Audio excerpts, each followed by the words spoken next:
सुप्रभात बच्चों। आज मैं आप लोगों को हिंदी विषय में आपकी पाठ्य पुस्तक अविरल भाग 7 के ठुकरा दो या प्यार करो नामक पाठ को पढ़ाने जा रही हूँ। पाठ का नाम है ठुकरा दो या प्यार करो। इस पाठ की कवित्री हैं सुभद्रा कुमारी चौहान। अब मैं पहले आपको सुभद्रा कुमारी चौहान के बारे में बता दूं। सुभद्रा कुमारी चौहान का जन्म 16 अगस्त 1904 में इलाहाबाद जिले के निहालपुर गांव में हुआ था। इलाहाबाद जहां जिसको कि आप प्रयागराज बोलते हैं। बचपन से ही इन्हें हिंदी काव्य ग्रंथों से प्रेम था। इनकी रचनाएं राष्ट्रीयता की भावना से परिपूर्ण हैं। ये एक कवित्री होने के साथ साथ स्वतंत्रता सेनानी भी थीं। महात्मा गांधी के आंदोलन का सुभद्रा कुमारी चौहान पर गहरा प्रभाव पड़ा। इन्हें अनेक बार जेल भी जाना पड़ा। इनकी कुछ प्रसिद्ध कविताएं हैं। झांसी की रानी, कदम्ब का पेड़, लक्ष्मीबाई की समाधि पर, बिटिया रानी। इनकी 2 बाल काव्य कृतियां हैं, कोयल और समा का खेल। इनकी रचनाओं में राष्ट्र प्रेम के साथ साथ नारी सुलभ ममता और सुकुमारता भी है। अब मैं आपको आपकी कविता पढ़ाने जा रही हूँ। कविता प्रारंभ करने के पूर्व मैं आपको ये बता दूं कि इस कविता में कवित्री ने किस भाव का वर्णन किया है। इस कविता में कवित्री ने भगवान के प्रति निस्वार्थ भक्ति का स्वरूप प्रस्तुत किया है। वे कहती हैं कि उनके पास ईश्वर को देने के लिए अपने प्रेम और भावना के अतिरिक्त कुछ भी नहीं है। उसे ही वे ईश्वर के चरणों में अर्पित करती हैं। प्रस्तुत कविता में कवित्री सुभद्रा कुमारी चौहान ने निस्वार्थ भक्ति का रूप प्रस्तुत किया है। कहती है कि ईश्वर को देने के लिए उनके पास सिर्फ उनका प्रेम है, उनकी श्रद्धा है, उनकी भक्ति है और ईश्वर को के चरणों में अर्पित करने के लिए उन्हें के पास कुछ भी नहीं है। कविता प्रारंभ कर रही हूँ। देव तुम्हारे कई उपासक कई ढंग से आते हैं, सेवा में बहुमूल्य भेंट वे कई रंग की लाते हैं। उपासक मतलब भक्त, बहुमूल्य मतलब कीमती। कह रही है कवित्री की हे देव, हे ईश्वर, आपके कई भक्त हैं और वो अलग अलग ढंग से आते हैं। सेवा में बहुमूल्य भेंट वे आपको सेवा में आपके को अर्पित करने के लिए कीमती उपहार लाते हैं, भेंट लाते हैं। धूमधाम से साज बाज से वे मंदिर में आते हैं, मुक्ता मणि बहुमूल्य वस्तुएं लाकर तुम्हें चढ़ाते हैं। क्या वो धूमधाम से आते हैं, साज बाज से आते हैं और मंदिर में तुम्हें बहुमूल्य वस्तुएं, मुक्तामणि मतलब कीमती मोती, हीरा मोती ला करके तुम्हें चढ़ाते हैं, परंतु मेरे पास आपको चढ़ाने के लिए, आपको अर्पित करने के लिए कुछ भी नहीं है। मैं ही हूँ गरीबिनी ऐसी जो कुछ साथ नहीं लाई, फिर भी साहस कर मंदिर में पूजा करने चली आई। कवित्री कहती कि मैं बहुत ही दीनहीन गरीब हूँ, बहुत ही दुखिया हूँ, मेरे पास कुछ भी नहीं है कि मैं आपको कुछ समर्पित कर सकूं, कुछ अर्पित कर सकूं। फिर भी मैं साहस करके मंदिर में, आपके मंदिर में पूजा करने आ गई हूँ।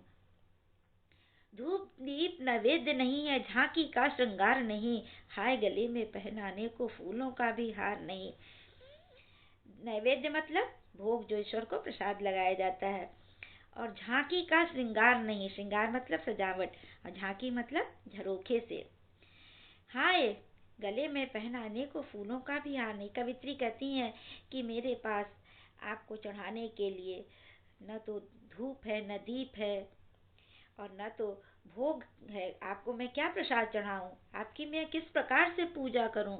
आपकी पूजा के लिए मेरे पास कोई भी सामग्री नहीं है और गले में पहनाने के लिए मेरे पास फूलों का हार भी नहीं है। कैसे करूं कीर्तन, मेरे स्वर में है माधुर्य नहीं, मन का भाव प्रकट करने को वाणी में चातुर्य नहीं।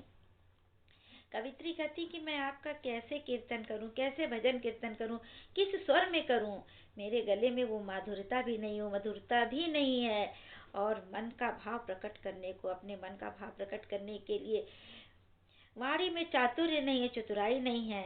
मेरे हृदय में कोमलता नहीं है, मधुरता नहीं है मैं स्वर में कि मैं आपका भजन कीर्तन कर सकूं।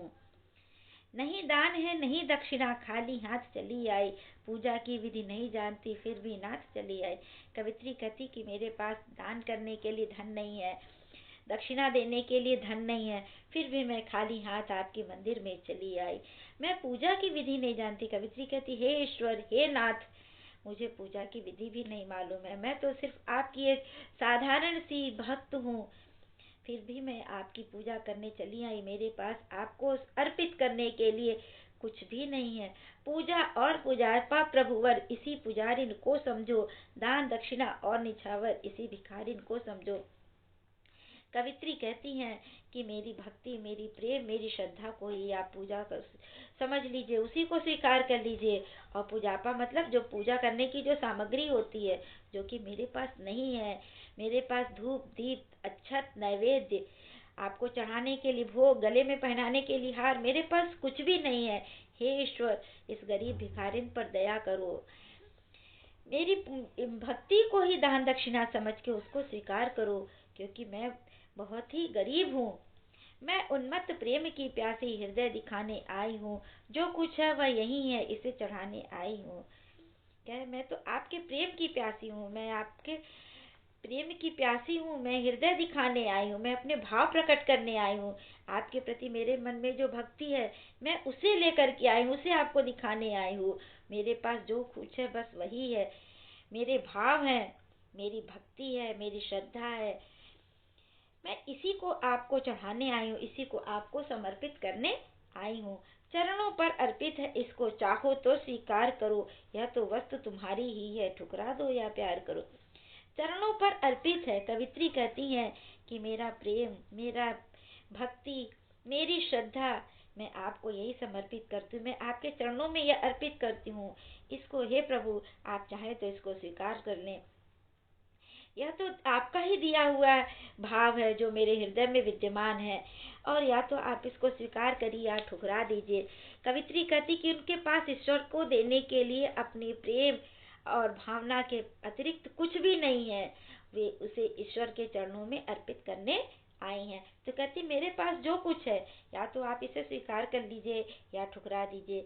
इसीलिए बच्चों, इस कविता का नाम पड़ा है ठुकरा दो या प्यार करो। मतलब कवित्री ईश्वर से कहती हैं कि आप या तो मुझे अपनी शरण में ले लीजिए, मुझे अपना भक्त बना लीजिए, मेरी श्रद्धा और भक्ति को स्वीकार कर लीजिए, या तो आप मुझे ठुकरा दीजिए। अब मैं आपको गृह कार्य दे रही हूँ।